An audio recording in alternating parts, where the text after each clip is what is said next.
Now on Toledo News This Morning, coming online, bringing you back into the recovery efforts from last week's Point Place tornado. Plus, the delay, how Toledo was inconvenienced in storm detection from the start. And the people, introducing you to the granddaughter whose priority during the storm was her beloved animals. It's Saturday, June 24, 2023. Good Saturday morning, I'm Jaden Jefferson, and thanks so much for joining me for Toledo News This Morning. Before we dive into those cleanup efforts following last week's tornado, we begin with a check of the forecast today.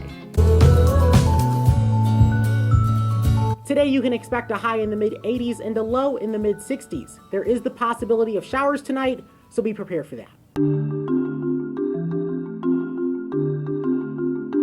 The eastbound US 24 exit ramp to Fallen Timbers Lane will be closed for some repairs, beginning Monday at 6 a.m., lasting through Tuesday at 3 p.m. Recovery efforts from last week's EF2 tornado touchdown in Point Place continue this week. And on Tuesday, residents were visited by Ohio Governor Mike DeWine. The governor toured the damage and talked to neighbors, alongside Mayor Wade Capsicavage, Teresa Morris, who represents Point Place on Toledo City Council, and many others. The governor didn't promise any state assistance, as he reiterated his concern over the delayed warnings, saying he would write the National Weather Service for answers. And as the governor tours the damage, we of course want answers to that question. How did the warning come so late for so many people? Well, one thing that was discussed between the governor and Lucas County Commissioner Pete Gherkin was the fact that Toledo's in what's called a radar hole. This means that there's no radar covering our direct area, as the nearest National Weather Service radars are in Detroit and Cleveland.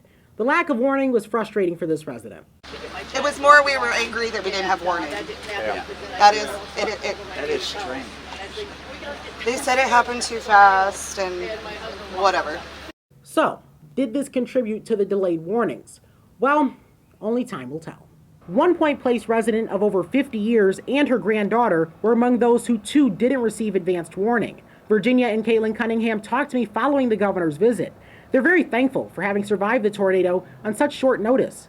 However, Virginia tells me the help she's received thus far isn't what's been needed for her, as the garage behind her daughter's home is in need of a reliable contractor. Adding to the stress of the situation, the many animals Caitlin is currently taking care of. I got in the basement with the kittens and that was about it. The one thing I was worried about was my turtle. I have a turtle and a hamster upstairs. I had to go check on them. The two say, in the meantime, they had their power infrastructure repaired and are currently utilizing a tent out front to stay cool and out of the still warm house. Happening today, the Crosby Festival of the Arts returns to the Toledo Botanical Garden. Today from 10 a.m. to 5 and Sunday from 10 a.m. to 4. Enjoy art, of course, as well as food, drinks, and live music. Tickets are $12 online and $15 at the gate. Proceeds support both Toledo Grows and local artists. Also happening today, the Reading Opens the World Family Literacy and Book Fair, being put on by both Metro Parks Toledo and the Toledo Federation of Teachers from 10 a.m. to 2 p.m. at Glass City Metro Park. The event provides 40,000 free books for both families and educators. This is on a first-come, first-served basis, so you're going to want to get there early. Educators and other staff can choose up to 40 free books for either their classroom or an individual program. And that's what's making news and happening today in the TOL. Have a great weekend.